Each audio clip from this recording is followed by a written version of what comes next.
Hey guys, welcome back to Team Death Slinger. My name is Peter, and today I want to talk about BT19 Calumon, what it does, what it's good at, how it compares to the old Calumon, and what might make this card a little bit annoying and pretty good for jank decks. So, starting with the effect, this is a 3-cost Digimon, costs 1k DP, cannot Evo on a Digitama.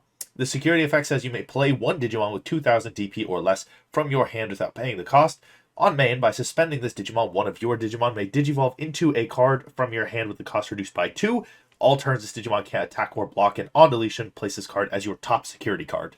So right away, this card does a lot of different things, and I think it does them all decently well. In security, this is going to give you a body for free, which means you don't hate to see it in your security. It does something at least, which is more than what a lot of Digimon do. On main, it effectively acts as a training, just generically in any color, which is kind of nice.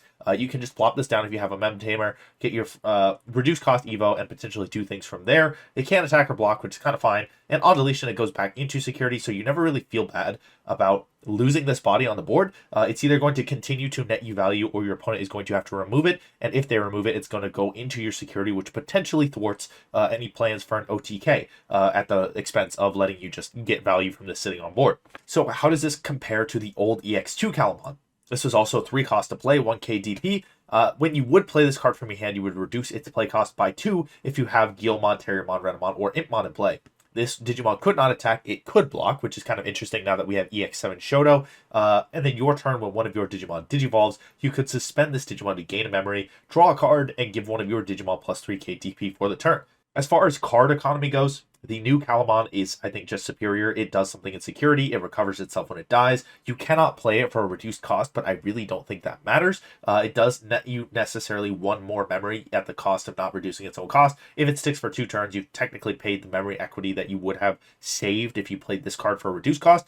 Does not draw you cards, which might or might not matter depending on what you're playing, and no TB bonus, but honestly, I think that's fine.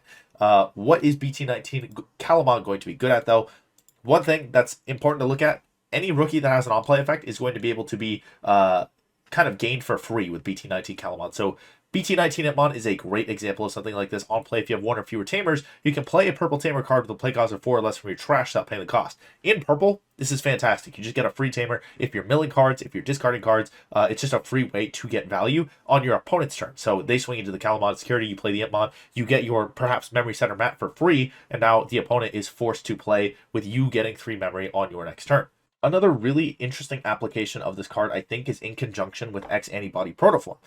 This card is kind of notoriously power crept the old X-antibody for the fact that on deletion, this inheritable does some nasty stuff. When this Digimon would leave the battle area other than by one of your effects, from this Digimon's Digivolution cards, you return 1 card to the hand and place X-antibody on top of your security stack. So what this card does is recover you a piece and then put itself in security. Calumon also puts itself in security. So there's a world where you play both of these decks and you're recovering not only pieces from Calumon into your security, but you're also recovering X-antibody protoform into your security. Protoform is going to add itself back to your hand. Calumon is going to play you a rookie. That technically means that Calumon is starting you a stack, and X-antibody protoform also reduces the Evo cost into an X-antibody Digimon. You might just be turboing up the stack with no breaks. Once your Calumon and Protoform are being put back in security, it feels like an engine that once it gets rolling, it's going to keep rolling, and it's not going to stop.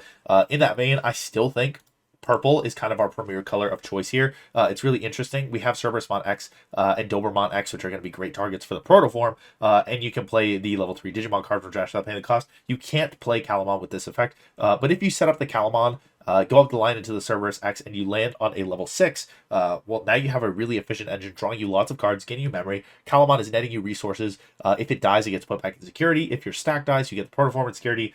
Sounds like a problem. And it's kind of even more annoying when your brain is kind of sick and twisted like mine is, and you think about topping this Protoform X-antibody stack with something like Chaos Gallimon.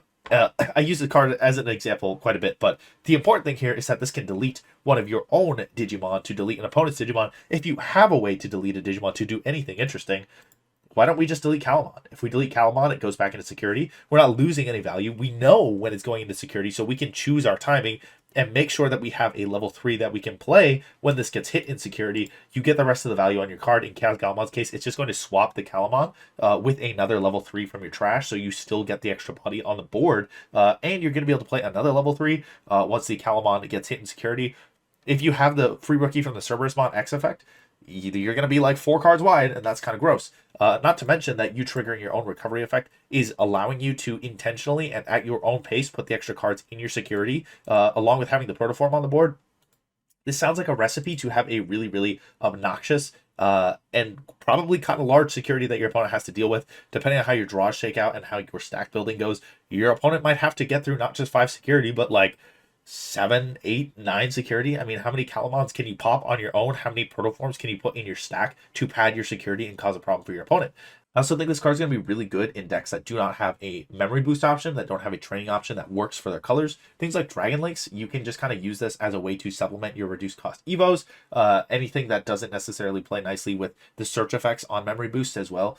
Ukomon-based strategies too, where you reveal top 3, you grab a Digimon or Tamer. Well, now you can grab Calumon and effectively not whiff your trainings anymore, if that makes sense. Instead of losing the training to the Ukomon effect, you get the Calumon. You can play Calumon, and then you have your training set up. If it gets popped, you just get the Calumon back in security. And if Calumon gets hit in security and you have another Calumon in hand, you just play Calumon and you still get your training effect, theoretically.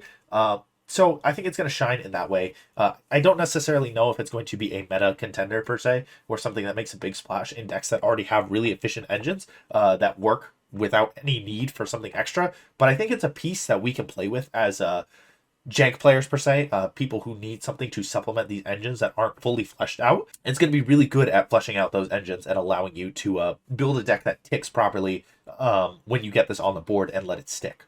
So that's going to be it for this video. Let me know what you guys think in the comments down below. Are you excited for Calumon? Do you think it's going to do anything for any of your favorite decks? And what do you think its purpose is going to be moving forward in the Digimon TCG? Thank you guys for watching. Have a great day. Thank you to our YouTube members for supporting this channel. It's people like Langlong, Big Z11, Coffee Deus, and Octavian who make videos like this possible.